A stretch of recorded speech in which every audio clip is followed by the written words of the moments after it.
I wanted some things answered. And so I went on a journey for the past 3 years to answer these questions, to meet with people that could actually fulfill what I was looking for. And I want to take you on the journey that I've been on so I can show you what I learned. Because I can promise you this, we've all been affected in this world, and we're not that far apart.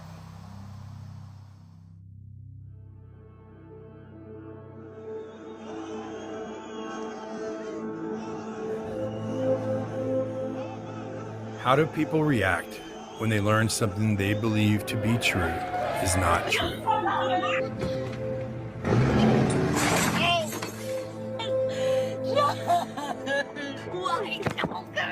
At first, they're in disbelief. That's America's housing market. And then once they realize they've been deceived, they get angry. Oh, it was you! What the? Oh my God! Oh my God! And they don't want to believe they were deceived.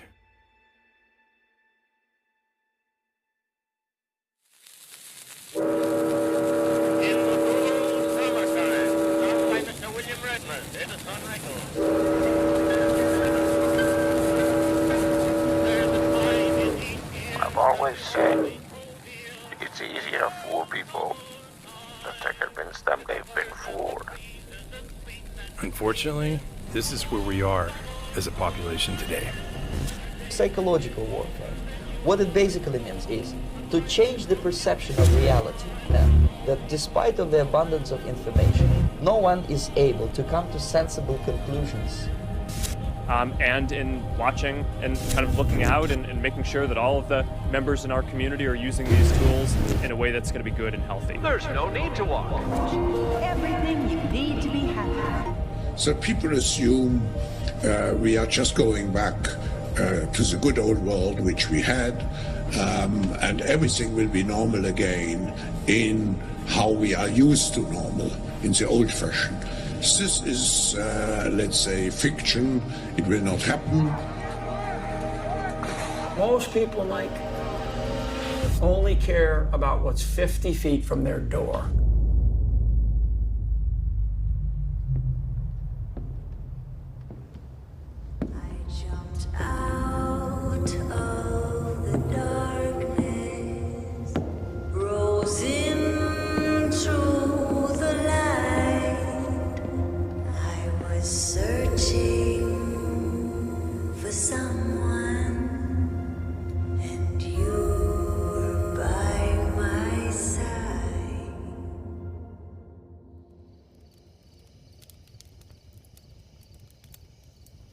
Although the ways we've received our stories have changed, the power of story has remained the same.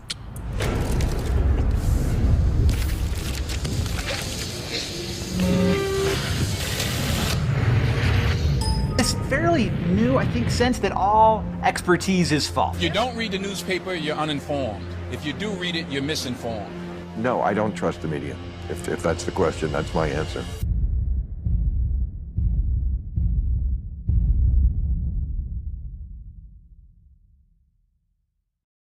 Everybody in the world right now knows something's amiss.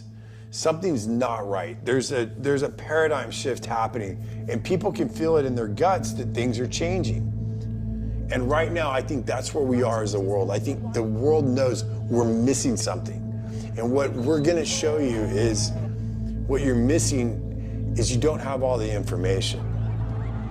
The public needs to understand how they were manipulated, why they were manipulated, and who is manipulating them. Because until you understand those things, those simple things, you're not gonna understand how to ask the right questions to find out what is the truth and to find out how to critically think about and assess the information that you're receiving. You know, are we witnessing the end of American empire? The homeless crisis in our country has gone from bad to worse. And I've talked to a lot of people that are experts in all these fields, And they have given me some information that I feel like is super important. I need to share it with you because until you guys understand the techniques and tactics that have been used on you through media and music and basically our whole lives, because it's the stories. It goes back to story every time. Who's controlling the story? Where are we hearing it? And do we care to go look any further? And most of the time, no one cares to look any further than a headline or cares to look any further than what their friend who they trust tells them is real. You need to understand you're being manipulated, and if you don't understand how you're being manipulated, you're never gonna be able to fight it. And no official of my administration, whether his rank is high or low, civilian or military, should interpret my words here tonight as an excuse to censor the news, to stifle dissent, to cover up our mistakes, or to withhold from the press and the public the facts they deserve to know.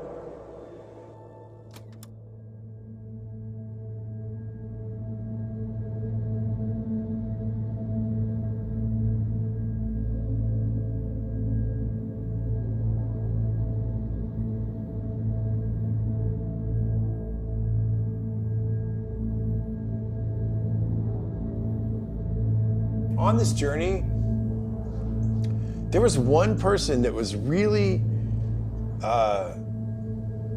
pushing for the truth, and she didn't care what it cost. The same. American soldiers continue to die because of the support Pakistan gives to America's enemies. And you just stated the truth. That's gotta make you mad. Yes, it does. Yes, it does. Only the truth stands up to questioning. So you should never, ever mind being challenged or questioned. So when people say all the time, how do I find the truth? That's how you find it. Challenge it, question it, test it. And what's left standing is the only thing that matters. Getting to the truth now, I think, is difficult for most people. I was 19 years old, and I was deployed to the war in the former Yugoslavia. One of my jobs was to pull message traffic. Really, it was me tuning my mind because a lot of that information coming in wasn't true. And you don't want to make the wrong call because an operation could be spun from the wrong information and people could get hurt. So I really had to refine my ability to think critically. What is the most truth out of all of this information? And only pass off the good information. And that's what I got really good at. You have people all over the country, people out at sea, right? People on ships, people in the intelligence agencies. I was also in a place where I could watch the media report on the war. So I would take my breaks and I'd sit there and watch Sky News, BBC, CNN, you name it. And they're there talking about the war.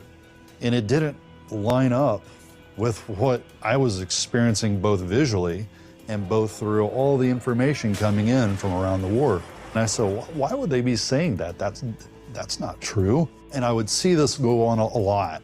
And then it just dawned on me that they're just telling them what the military want them to hear. Then I started picking up their narratives. They were trying to glorify the reason we were in this war. They were trying to get the American population to support Bill Clinton's war because he was the one that got us involved in the conflict. We will have the chance to help stop the killing of innocent civilians, especially children. It is the right thing to do. I want to use the words of one of the people who didn't make it. His name is Gary Webb. Please welcome Mr. Gary Webb to the show. So for people who don't know, Gary Webb was the journalist. He wrote about the CIA bringing crack cocaine into the U.S. It was an outrageous story. I mean, I admit it, but it was true. He was at first celebrated, won the Pulitzer, so on and so on, and then the CIA began to leak behind the scenes to the Washington Post, and they poked holes in his story, and he ended up being stripped of everything, and then finally dying. I don't know anyone who can shoot themselves twice in the head. However, officially, that's suicide is his form of death. But before he died, he wrote these words. I was winning awards, getting raises, lecturing college classes, appearing on TV shows, and judging journalism contests. And then I wrote some stories that made me realize how sadly misplaced my bliss had been. The reason I'd enjoyed such smooth sailing for so long hadn't been as I'd assumed, because I was careful and diligent and good at my job. The truth was that in all those years, I hadn't written anything important enough to suppress.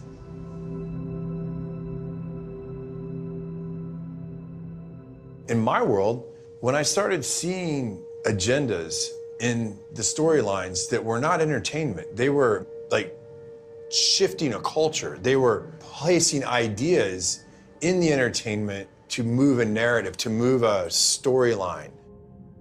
The reason messaging is so important is because if you have control of messaging, you can manipulate, you can unite, which is what we try to do, or divide societies.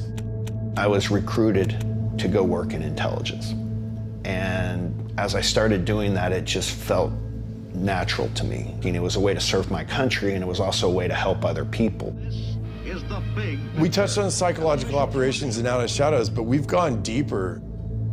These types of operations didn't just go away, they continued to evolve in step with technology. Or that he's trying to undermine the media, trying to make up his own facts, control exactly what people think. And that is our job. That is our job. That is our job. Our job. I went on a journey to talk to the best people at the highest level of psychological operations in the world.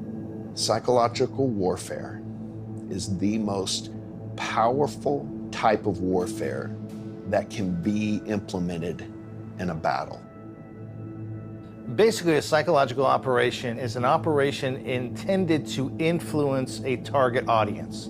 In the past, during other generations of war, we're in the 5th generation of war now, but in other generations of war, PSYOP has always existed. The difference is, in today's world, it's no longer an ancillary supporting task or part of an operation. It's not ancillary, it's not supporting anymore. Now in the 5th generation of warfare, the PSYOP is the primary objective. When we talk about generations of war, it's no different than talking about generations of people. Just like we have boomers, Gen Xers, millennials, so on and so forth, we also have generations of war. In the first generation war, we have pre-gunpowder. That's where you're seeing stuff like Leonidas, and you're seeing folks out there with swords, and they're whacking each other, on fields. And then you go into post-gunpowder. Now you're seeing guys in the same fields, except now they're shooting each other and bayoneting each other. We get into the 3rd generation of war, now we're bringing on things like aircraft.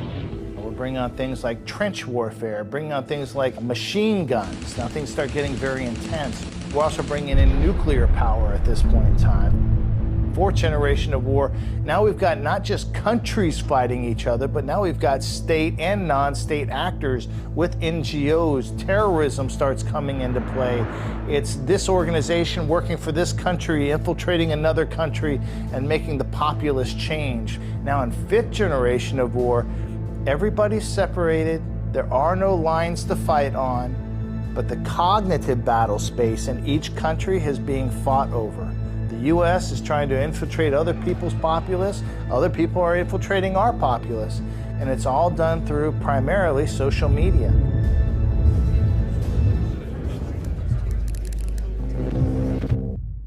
What people don't understand is we're in the middle of war, and the war is for your conscious mind. We've all been influenced by these types of operations or information warfare. In warfare, you have to say, who's the audience? There's a different set of narratives that have to be created in order to do that. You have to look at how are those people being communicated to. So some of the planning would be immediately take over the radio stations, right? In the days of yore, and take over the TV stations, and you would literally, maybe even the telephone networks, if they had telephone networks, right?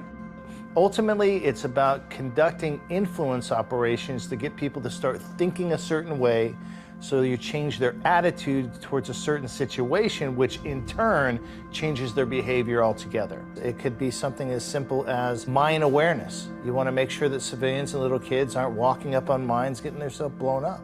So you put together a campaign to show, hey, this is what a mine looks like, and this is why you should stay away from them. This is what you should do if you see them. It can be very simple like that. Psychological warfare is the most effective and preferred type of warfare. It's what we call fifth-generation warfare. Churchill saw this early on. Once we had weapons of mass destruction and people could literally annihilate entire populations, he recognized that there would have to be something that came about more powerful than that.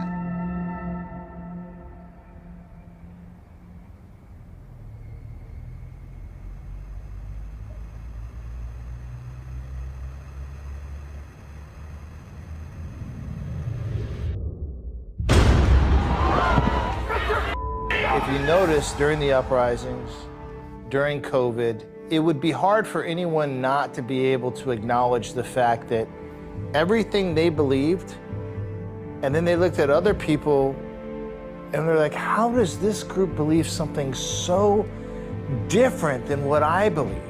How can they possibly see this frame of reference so different? Well, that's because of feedback loops. Each one of these aggregates of groups was in a feedback loop unto themselves. So all of a sudden, these people over here are rioting, and all this stuff's going up, and these people over here go, how is that even happening? I don't even see what you see. How do you see what you see? And these people who are doing it going, how can you not see what I see? So you've got all these people in different feedback loops that can't see how everybody else has a different frame of reference. When you have that scenario happening, you're looking at a very, very well done, well-planned psychological operation. It's the most insidious type of warfare because it's designed to change a person's entire perspective. And reversing that is very difficult. You don't go into a PSYOPs operation with an antidote. It's designed to gain an effect, short-term or long-term, that's not to be reversed. There is another very important phase of warfare. It has as its target not the body, but the mind of the enemy. Ad agencies were born and baptized in the fire of psychological warfare. Propaganda has been used all throughout history to influence the masses. Specifically, in American history, we've seen it used to recruit for war, to influence public opinion, and for economic reasons. In the 1920s, people such as Edward Bernays understood the power of propaganda. Most of the public's never heard of Edward Bernays. There's different men throughout history that were the fathers of these shaping operations. Sigmund Freud was Eddie Bernays' uncle. He was the man who told him exactly how to understand human psychology and how to use it. He used psychology and an understanding of why people behave the way they do to help tie them to his clients, be they companies or politicians. Edward Bernays understood the hive mind, that you could use people's hidden desires to motivate and move the masses in any direction. In his book, Crystallizing Public Opinion, Bernays says, "A crowd does not merely mean a physical aggregation of a number of persons. The crowd is rather a state of mind." You don't even know these people's names, and these are people that have influenced your entire lives. They've influenced our entire cultures. Edward Bernays, the reason we eat bacon and eggs is because of Edward Bernays. He's the reason 9 out of 10 doctors say. I mean, he was the guy who came up with all this stuff. The fascinating thing about Edward Bernays is he has a nephew named Mark Randolph. And Mark Randolph was one of the co-founders of this little company called Netflix. What other company today has more influence over our culture than Netflix? These techniques are so consistent because human nature doesn't change and history is linear. And so if you want to change history, you don't change it by changing human nature. Advertising is based on one thing: happiness. And you know what happiness is. Happiness is the smell of a new car. It's freedom from fear. It's a billboard on the side of the road that screams with reassurance that whatever you're doing, it's okay. Now, these tools can be used for good or bad. Hollywood, advertising, music, sports, gaming, social media, all of those things are tools. All those things are tools that they use to message. Now, are they good or bad? That depends on who's behind the message. And that depends on who's driving the narrative. And that battle's been going on since the beginning of time. Media is more of a short-term or acute tool. So you can use it to start shaping, amplify it, continue it, or change it. When you're talking about using the media, that's something that you shape the media to do the shaping that you want. And that shaping may be by instilling the people you want there or getting the people that are there to do what you want them to do. So you have to pre-shape the shaping, or what we call prep the battle space for an information war. In a war, you conduct all sorts of operations, deception operations, behind-the-lines activity, sabotage, all the rest of it. And I was involved in that, and the OSS was involved in that. The CIA, from the very beginning, at least as early as 1951, has used the information that it has collected in order to penetrate and to manipulate the institutions of power in whatever country it is operating. The film industry signs up in the campaign to help answer communist lies.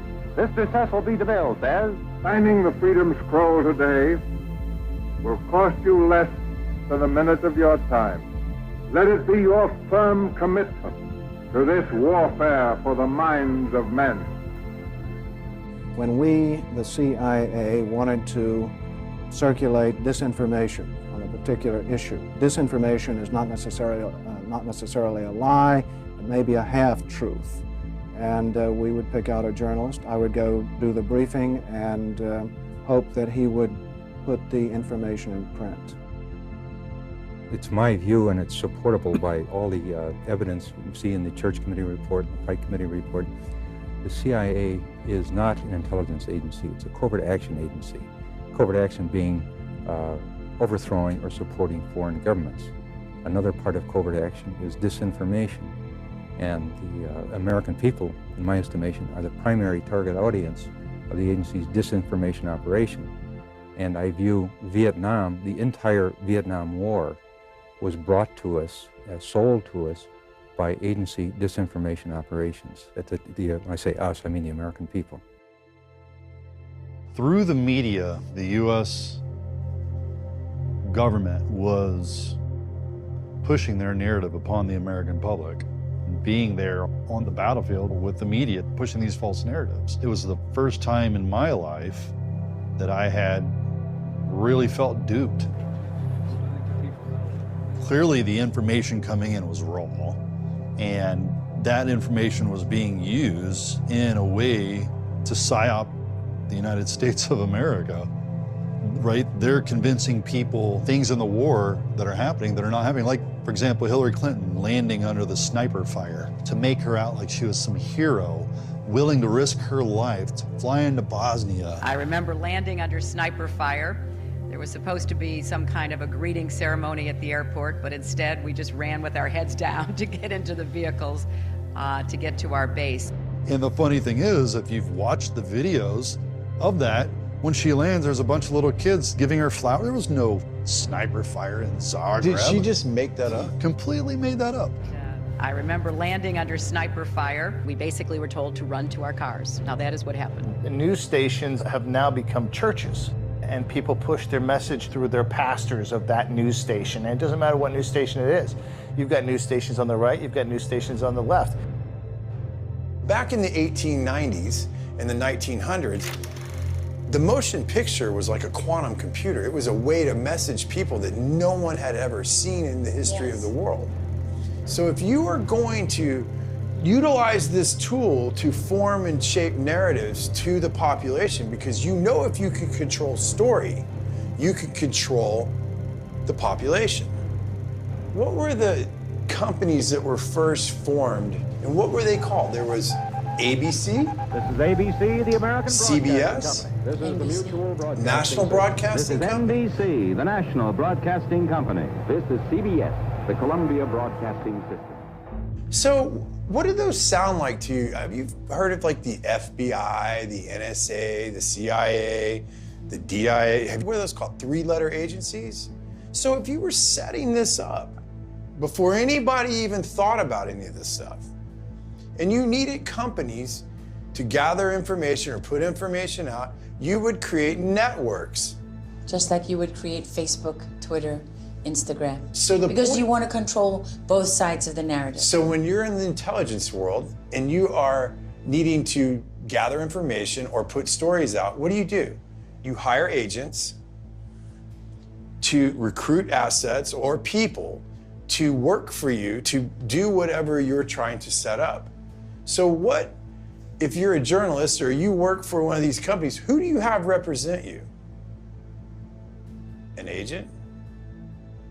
Have you ever looked at the agencies? No. I have. CAA, UTA. More three-letter agencies.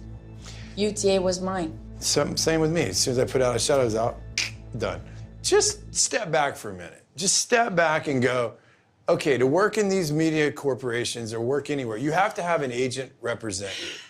Why? Because they have to manage you. Because they need to manage the people that are working in media. So you can't just, they don't just give you a platform and just let you go do what you want to do. Wow. You're making me look at it all that 18 years in a whole different way. I remember my boss at 60 Minutes saying, why did your agent call me?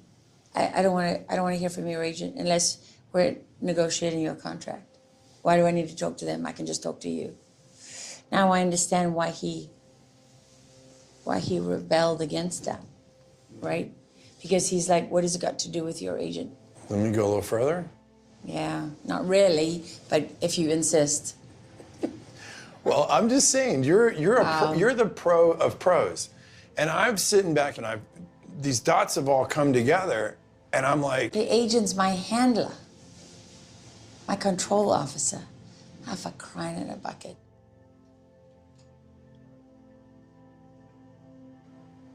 And so I'm trying to tell you is once. Did anything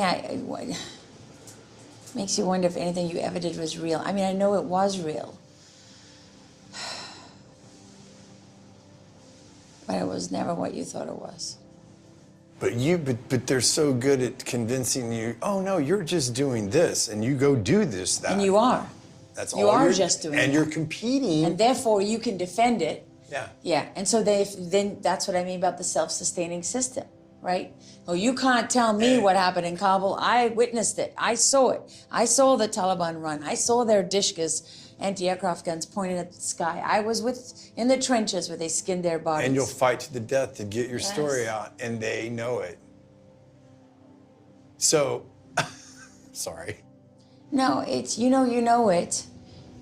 You know it, you just don't know how much you've been used.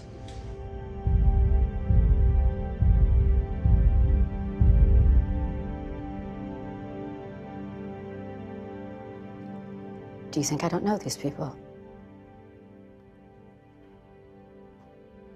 I'm not looking at this from the outside. I have a lot of experience. I know she's married to a CIA agent. Do the math. Who's behind Time's Up? CIA. Where do they meet? CIA. Who needs good PR? CIA. Who are part of the pimp problem? CIA. These are very powerful people you're talking about. They are. So am I. Some of you may not have realized that I'm not part of the club. And what I realized with the club is what makes them so mad is when you don't want to be a part of the club. That pisses them off. What club am I talking about? I'm talking about the club of gatekeepers that we all got to deal with. You know who they are, and they definitely know who they are. A lot of people would be like, what, who? Come on, man, stop playing. If you ask most people what their number one fear is, what do you think it is? Most people's number one fear is public humiliation, okay? I don't give a anymore. I'm not afraid of it because I've had plenty. And now it's just time for me to say I'm tough, because what does not kill you makes you stronger. We communicate with story. And so psychological operations are to control your story.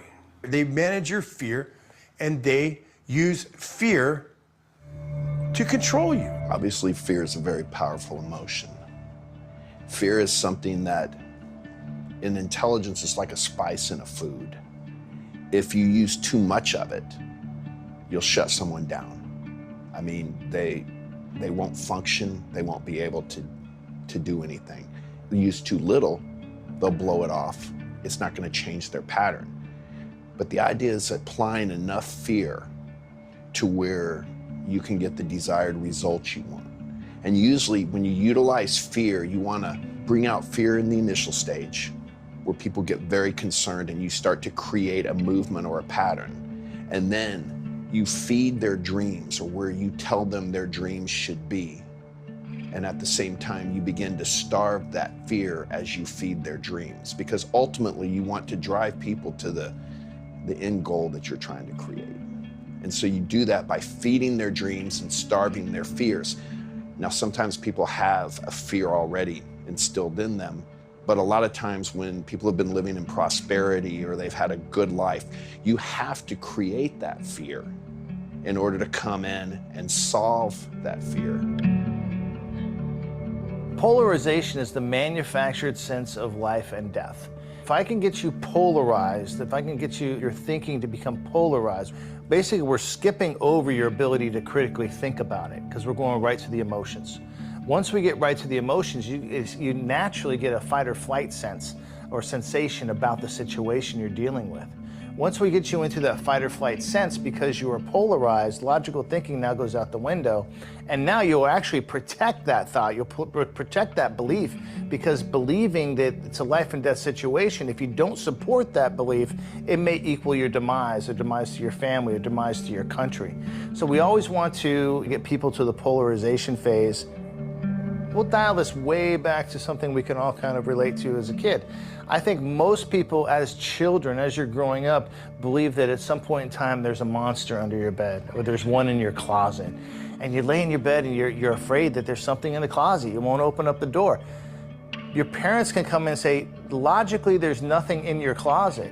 But it takes a minute for that child to even believe a parent, a trusted source that is there to protect them. The child will still be afraid of that boogeyman in the closet, because now they've jumped over what is logical, they've jumped into their fear space, and they're talking about something that now they are dealing with a life and death situation in their own mind. So this is the thing with adults in every region of the world. If you can convince them that there's a boogeyman, they are still going to doubt even their parent who says there's not.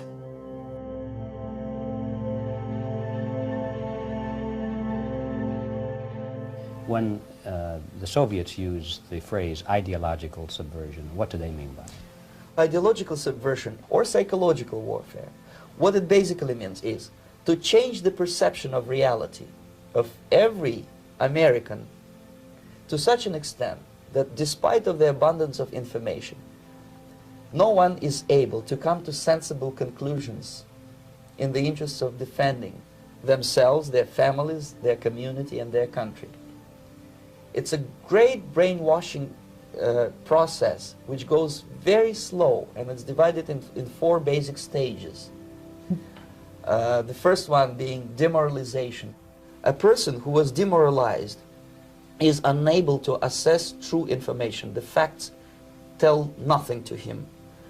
Even if I shower him with information, with authentic proof, with documents, with pictures, even if I take him by force to the Soviet Union and show him concentration camp, he will refuse to believe it until he is going to receive a kick in his fat bottom. when he talks about a demoralization and how long it takes to demoralize a society. What he's saying is we're going to reshape that society, but first we have to break it down to where they can be shaped. You're talking a generational shift. Who's Victor? I am. It's who I've always been. When I worked in the film industry, the way that films are set up and the way that movies work is you pick an audience, a rom-com. Oh, well, that targets this group of people, or a drama that targets this group of people. Well, now, with the way that psychological operations have advanced and the way technology's advanced, well, they moved it from demographics to psychographics. Every human being has susceptibilities. So that's why psychographics are so important right now, because I can reach inside your brain with this little machine that you're holding right now, listening to this show. We can reach inside your brain anytime we want. And I don't want to do it by, okay, are you a 55-year-old male living in Alabama most likely to vote for Trump? No, those are demographics. I want the psychographics. I want to target you based upon, do you wake up in the morning and need coffee? What susceptibilities did you just learn by a human being who needs coffee every morning? These are psychographics. This is where they're getting in your heads. If I find out all these things you like because it's on a record, what you buy, what you watch, where you hang out, where you spend your time. From a psyops, from an information warfare perspective, you've got the ultimate weapon at your fingertips, social media. Each one of these platforms is an asset, is a domain of war. And it doesn't matter if you're talking about Twitter, it doesn't matter if you're talking about TikTok. And look at Elon Musk, okay? He is like a general in charge of an artillery army of messaging. It's just always going, always going, always going. Closing the $44 billion deal. Seriously, it's an interesting thing when you're looking at people purchase and changing and set up these platforms. Those are massive weapon systems in fifth generation of war. Social media, I always thought of it as social media. I never thought of it as an intelligence gathering operation. But then you start thinking about it and you're like, why do they have the right to just collect my data, collect my psychographics? Because you signed this user agreement or you just agreed to it. And most people never read that stuff. That's how we fall victim. They know we are lazy. How do I get, oh, just click yes. And you click yes and now you've agreed legally. Well, the information that we plug into the system willingly, there's a place in Utah called BumbleHive, and it's a facility you could look up. And this is the scary thing. This is the thing that I don't think the population understands. These platforms, they gather your data, what you like, what you dislike, who you connect with, and the public's like, oh, this is cool, man. After 9/11, then the Patriot Act was introduced, and they thought it would be a good idea to collect everything on everybody at all times. They had to have a place to store this ungodly amounts of data. And that's where they came up with this BumbleHive facility, and that's where you will find that data. To the people that don't concern themselves with their information being shared, like they're open, like me. I know whatever I post is going to be processed and stored indefinitely, right? I know this, but I still do it because I have nothing to hide, right? We all think like that. We have nothing to hide. Well, it doesn't impact us until that digital twin of ourselves, because we're giving that information to them, right? Now I have a Brian sitting next to me that they can fire up on a computer program, a simulation, and say, well, you know, we need Brian to do this, or we need Brian to do that. What can I do? What can I show him? Or what can I message him? Or whatever the vector of attack is, right? Put in front of him. What can I do to change his thought process or to manipulate him to do this or that? And say your mom died a year ago, or say your brother died, or your sister, or your wife, and you want to talk to them, and they have a data profile, a clone, a twin in the digital space. Well, guess what? You can pay to have access to your dead relative. 나연이 보고 싶었어.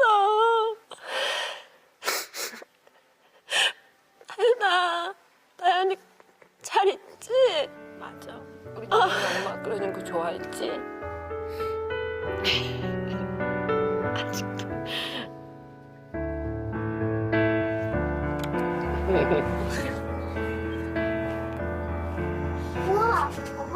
They're trying to remove you from the world that God created and get you to move into a world that man created, to be like the world that God created, and slowly, incrementally remove every freedom you have. So you have nothing. A part of that plan, of course, is to induce the gradual surrender of American sovereignty, piece by piece and step by step, to various international organizations, of which the United Nations is the outstanding but far from the only example. And now then, because we are introducing this amazing item for the first time in this country, it isn't going to cost you 1 cent. All you have to do is sign this little scrap of paper, and you get your bottle absolutely free. I hereby turn over to ISM Incorporated everything I have, including my freedom and the freedom of my children and my children's children, in return for which said ISM promises to take care of me forever. If the American people were to pay attention to what's going on right now, this would stop immediately. This president sees this episode as the first test case, as the first example for the new world order he is trying to organize. We're here for more than just the price of a gallon of gas. What we're doing is going to chart the future of the world for the next 100 years. This new world order we're attempting to establish, the United Nations is supposed to play a role and fulfill a function, and wherein we, it seems to me, in our own interest, national interest, should be contemplating participating.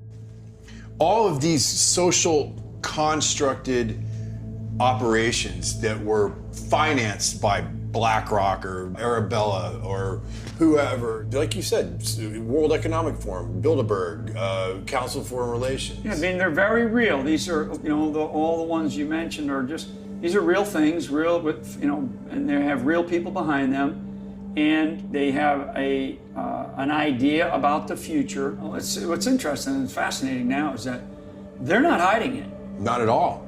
Not at all. So they're pretty out front, pretty blatant about what their ideas are and what their goals are and what they're trying to achieve and how much they're trying to achieve and in what period of time they're trying to achieve it. They're not hiding it. We have all this still myth of free will, that everything we choose is of our own free will. And this is a myth that served us well for a couple of centuries, but now it's becoming dangerous. Just as God in the Bible designs and creates animals and plants and humans according to his wishes, now we are learning how to design and create life. Humans are now hackable animals. The whole idea that humans have, they have this soul or spirit and they have free will and nobody knows what's happening inside me. So whatever I choose, whether in the election or whether in the supermarket, this is my free will, that's over.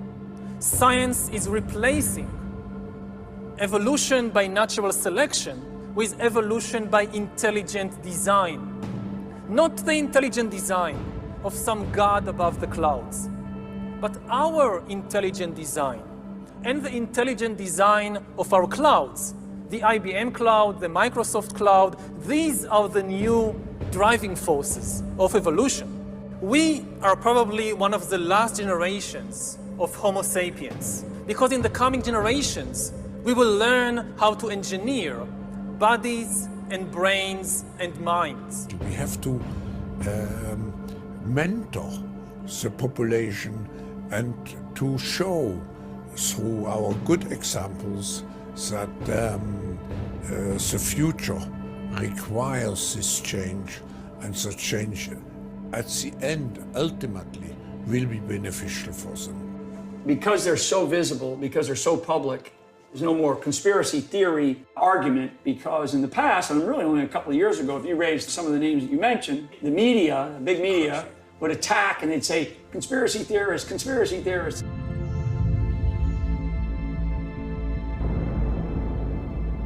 Don't listen to Mike Flynn, listen to this guy, listen to a Dr. Harari, or listen to a Klaus Schwab, or listen to some of these other leaders that are part of this organization. Those are two that are very public and they're on record. with their ideas, their timelines, and their capabilities. It's very real. Our life in 10 years from now will be completely different, very much affected, and who masters those technologies in some way will be the master of the world.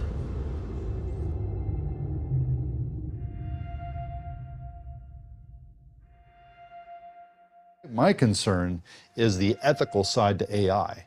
The ethical side, because there was no ethical side to Google when Google was brought into the castle walls and was unleashed upon the world, that they could shape how people think through search engine results. AI is something that's new, but would take shaping to the next level. What it's going to do is it's going to lower the amount of time it takes to shape a large group of people. Initially, say in the 1970s, you didn't have the internet. Most people got their news from one of 3 TV stations or a newspaper. You could reach these influencers right now with AI and create a consistent narrative through multiple platforms and make it look like it's all individual thought coming from hundreds of different people, all thinking along the same line. Geoffrey Hinton. Geoffrey, thanks so much for joining us. So you left your job with Google in part because you say you want to focus solely on your concerns about AI. You've spoken out saying that AI could manipulate or possibly figure out a way to kill humans. How could it kill humans? Well, eventually, if it gets to be much smarter than us, it'll be very good at manipulation because it will have learned that from us. And there are very few examples of a more intelligent thing being controlled by a less intelligent thing. And it knows how to program, so it'll figure out ways of getting around restrictions we put on it. It'll figure out ways of manipulating people to do what it wants. The greatest thing is, you don't even have to take my word for this stuff. You can go to In-Q-Tel and look up their articles about artificial intelligence and what they're planning on doing with the artificial intelligence in the space of voting. You can go to OpenAI's website, look at the headline, what they say. They want to steer us in the right direction, okay? Well, who gets to determine what's good for mankind? Well, that's why I raised the concern of AI being a significant influence in elections. And even if you say that AI doesn't have agency, well, it's very likely that people will use the AI as a tool in elections. And then, if the AI is smart enough, are they using the tool or is the tool using them?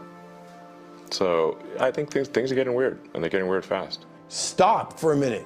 Check out of your world. Look at what's going on. Because if we don't address this right now, 20 years from now, it's going to get so much, the AI will be so advanced, you won't have a chance. Look at what's happening with AI in Hollywood right now. Look at what's happening with the Screen Actors Guild and the stunt performers. They're fighting to keep their intellectual property theirs. And if they produce these clones and they move into this new world, the art of filmmaking is gone. The first people that AI will replace are the artists, and they know it. They put in front of us that they want to be able to scan a background performer, pay them $200, and then use that scan into perpetuity. We can't sign off on things like that. What scares me about AI is when it begins to pretend to be a creative opportunity. Now, how exactly will the future masters of the planet look like? This will be decided by the people who own the data. Now, why is data so important? It's important because we've reached the point when we can hack not just computers, we can hack human beings and other organisms. You got to make a choice, because whether you want to make this choice or you don't want to make this choice, this choice is going to be made for you or your children or your grandkids in the near future. They're showing you what they're doing. They're telling you their agenda. They want to control the entire world and take away your freedoms. And you have a choice. Noel Harari got it wrong. We do have free will, and we do have a choice, and it's not too late. You gotta understand, that's the reality they want us to believe is coming. They've had control of our story and messaging for so long. When Noel Harari says, oh, there is no more free will, they're trying to demoralize us. They're trying to convince us that it's inevitable. The reality that they're talking about is coming. Wrong. Now we know as technologists, as ethical technologists, we understand there has to be ethical constraints put on AI. There has to be. And it has to be at a global level. You think the Chinese government care about ethics in their machines that run their wars? Absolutely not.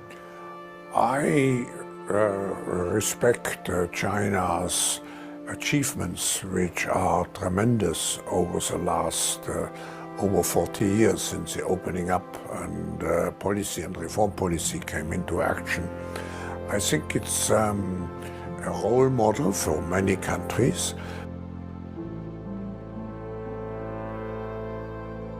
You have several agendas that aren't competing, but they coexist. You have China, who definitely needs to manage us through any means necessary and have a deep control on a lot of our politicians and our media, sports figures, etc. 很爱、很尊重中国跟中国人，不好意思。 The Chinese Communist Party is engaged in psychological warfare through TikTok to deliberately influence U.S. children. China told us what they were going to do. 2 Chinese Air Force officers wrote a book called Unrestricted Warfare. And in that book, they talked about how they would subdue another nation. First thing they would do would be to attack a situation economically, from a media, social standpoint, from an entertainment standpoint. They would first go in and they would co-opt major sports figures. They would co-opt major people in the media. And the Russians talked about this too. They called them useful idiots. But they wouldn't just co-opt the person. They talked about actually buying the company that held the paper for the company that owned the media organization. So they talked about going in and buying major funds so they could control what was seen in the culture. The Chinese understood in 1979 that they had to take over the culture. The problem is they're executing so well on what they said they were going to do. Lawmakers say BlackRock is facilitating U.S. investment in Chinese companies flagged for security risks and human rights violations. The FBI has investigated many cases of CCP intrusions, including making critical arrests surrounding the illegal Chinese police station operating in Manhattan, New York.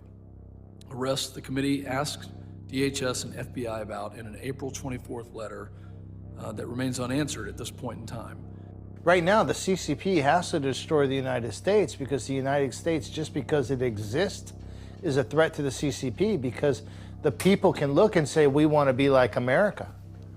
All the people over in China, the vast majority of them want to be like America, which can be motivated to overthrow the CCP. It's a society that is not free. It is a society that is under communist, a form of Chinese communism. And they're really, really smart about it.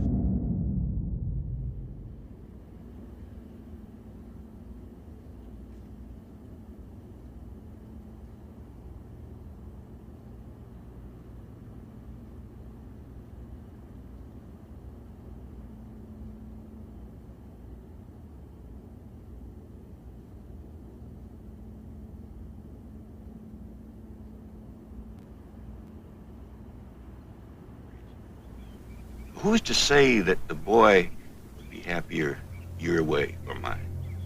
Why not let him decide? No, I'm afraid it don't work that way. You can't let a young'un decide for himself. He'll grab at the first flashy thing with shiny ribbons on it. Then when he finds out there's a hook in it, it's too late. Wrong ideas come packaged with so much glitter, it's hard to convince them that other things might be better in the long run. All a parent can do is say, wait, trust me. Try to keep temptation away. That means that you're inviting me to leave. That's right. Well, you're wearing the badge, so I'll leave. It wasn't so difficult. Your problem solved. That's where you're wrong. That boy thinks just about everything you do is perfect. So my problem's just beginning. Left behind an awful lot of unscrambling to be done. Look, it's not your fault. It's not your fault you can't see it. These operations are completely designed for that purpose. You are not supposed to be able to see it. We've all been deceived. It's not a matter of, well, I got to take an ego shot because I've been deceived. Well, I've been deceived. You've been deceived. We've all been deceived. But to really, harness your human nature of not wanting to be controlled by other people, regardless of even if you agree with who these people are or what they believe. Nobody should want to be controlled by other people. Maybe it's great for you today. Tomorrow it may not be so great for you. Most people, Mike, only care about what's 50 feet from their door. I use it metaphorically these days because, what's 50 feet from your door is what most people concern themselves with. I think General Flynn's talking about like the physical domain threat. From a cyber standpoint, people don't even perceive it as a threat. Well, if so, how do you sustain a business model in which users don't pay for your service? Senator, we run ads. People know they're being monitored and tracked because they open up their social media and there's the thing they were just talking to their spouse about buying. But they accept that, because of inconveniences. The choice you're gonna have to make is, do I continue to be programmed with the media and information that I receive, or do I put a hold on it for a second and say, no, I'm gonna program myself. I'm going to do other things. I'm not going to just listen. The lie that we're being told is technology's our freedom. And the reality is technology's our prison. You gotta get uncomfortable. You're gonna have to get uncomfortable. You're gonna have to get involved. You're gonna have to do things out. You're gonna have to go and go, wait a minute. Everybody wants to work out. Everybody wants to go do all these things and get their bodies in shape, and they always have these goals and they never do them. They know that. It's the same thing. They know that most people won't get uncomfortable. And by the time you realize it's happened, it's too late. You've lost all your freedoms. You're gonna lose things that you think you're always gonna have, and it's just gonna go away, and there's gonna be no one to call. Your leftists in the United States, all these professors and all these beautiful civil rights defenders, they are instrumental in the process of the subversion only to destabilize the nation. When their job is completed, they are not needed anymore. They know too much. Some of them, when they get disillusioned, when they see that Marxist-Leninists come to power, obviously they get offended. They think that they will come to power. That will never happen, of course. They will be lined up against the wall and shot. We need to be self-reliant, like right now. Right now. You're going to see more and more people pushing towards that global communism, towards that great reset, all the things that go with that. And I see the people of not just the United States, but around the world are saying, you know what, I'm going to make myself more self-reliant. I'm going to have my garden. I'm going to have my meat source. I'm going to have my circle of trust where I know I can count on certain people so I don't have to rely on the government. They want you to tune off. That's right. Tune it down, right, or turn it off, and no, just do what we tell you to do. Right? Don't get involved. Go and be that guy that says, I don't do politics. Yeah. I don't vote. I don't do any of this stuff.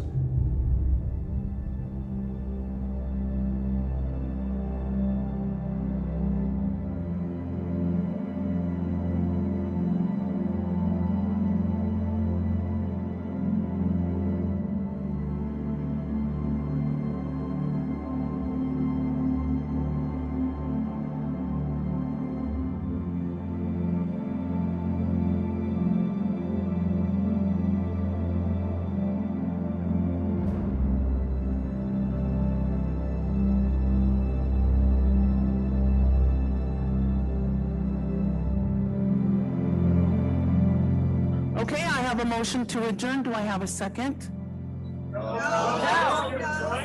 And I am representing Blackson, Tennessee. I'm just gonna hop right in. It makes you groomers and activist pimps, and we won't have those sitting on a school board who oversees the education of our children. and you all sit back smug in your chairs, but you don't want me to read it. Why? Does it bother you? Yes or no? You can't answer that question. You want to know why? Because politically speaking, you can't say that it's wrong. And you don't want me to read the filth because it exposes the truth. How dare you tell me to stop reading it? The FBI initiated a campaign of humiliation and intimidation to punish and pressure me to resign. In violation of HIPAA, individuals at the FBI leaked my private medical information to a reporter at the New York Times. We are here today to tell you, WHO globalitarian misanthropists, we are here today to tell you, you picked this fight, you wanted this fight, well, guess what? You've got it. Let's fight. These are the people you will have to reckon with from now on, because we are millions around the world.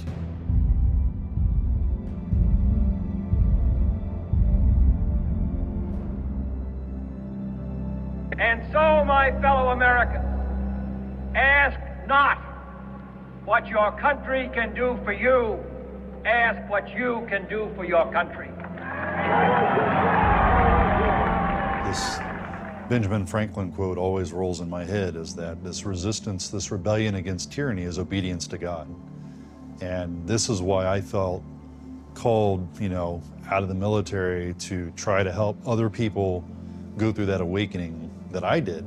It's almost like casting nets for souls, because honestly, the more you can convince people that the world's lying to them, the more they start looking to God for answers. You can't win this fight without the truth, and you can't win it without God. So they can have all the power, they can have the weapons, they can have the control, they can have it all, they can have the money, they can have all of it. But there's nothing more powerful than the truth. And the truth comes from God. You have people that are completely corrupted, they're evil. But if you look at the arc of history, the most powerful, the wealthiest, the most connected people in the world, they never, in the end, are left standing. Because it's always a small group, a small virtuous group that has unmitigating faith, that stands for truth, that stands for freedom, that will stand up to these folks. You have to look at it and say, why are they doing this? They're doing this because they're afraid, because they're running out of time. And I think as soon as the people say, stop, we're done. This is not happening. I don't care what you put in my feed. I don't care what you tell me in the news. I know what's real, and I'm not playing that game.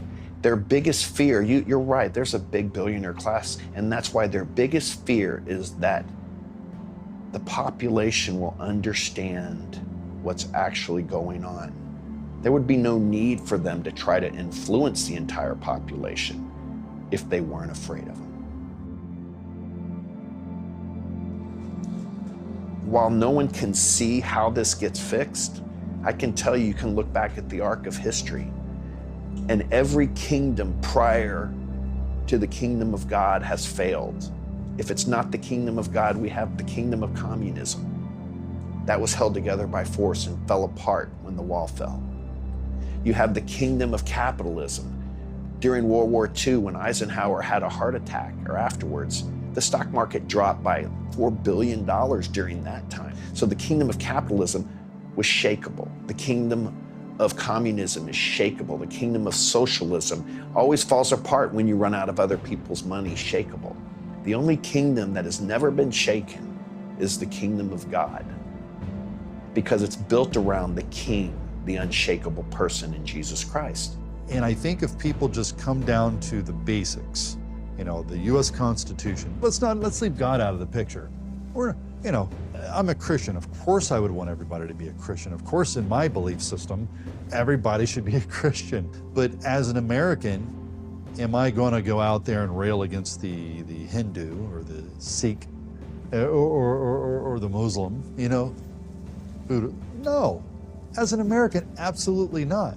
All I ask is that you hold true to the foundation of America, You know, don't come in here and try to convince me that America was founded on this idea or that idea. Let's drop that nonsense. This country was founded on Christian principles, whether you like it or not. I didn't write the book. I didn't write the Constitution, okay? But read it for yourself. My rights are not endowed to me by the administration that runs this country. My rights are endowed to me by God, by my Creator. I am optimistic at the moment, but I am pessimistic on the time frame. I think pain is personal, and I'm not sure yet enough people have felt enough personal pain to stand up and do the right thing. But I am confident at some point they will. You got to make a choice, because look, we're all dying. You're all going to die. Everybody here is going to die. You're going to be asked one day, and if you don't believe it, I don't care. I don't care if you don't believe it. But one day you're going to stand in front of God, and He's going to say, hey, I showed you this stuff. What did you do about it? I pray to God when I stand in front of God, the one thing I say is, God, I did everything I could do to help you and help your mission and help further peace and the gospel of Christ. That's what I'm standing for.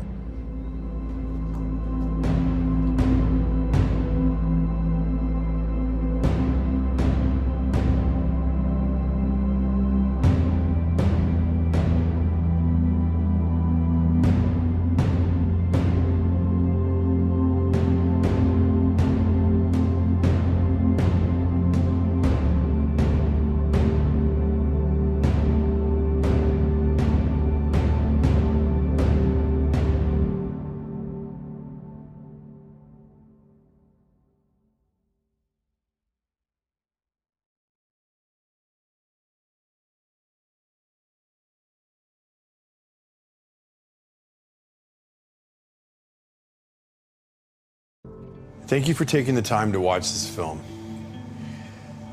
I want to remind you that freedom isn't free, and it often comes at great personal cost. It takes courage to stand up and speak out and to get involved. But if you've enjoyed this message and you'd like to share it with a colleague, a coworker, a friend, or a family member, please purchase a code and pay it forward. Thank you.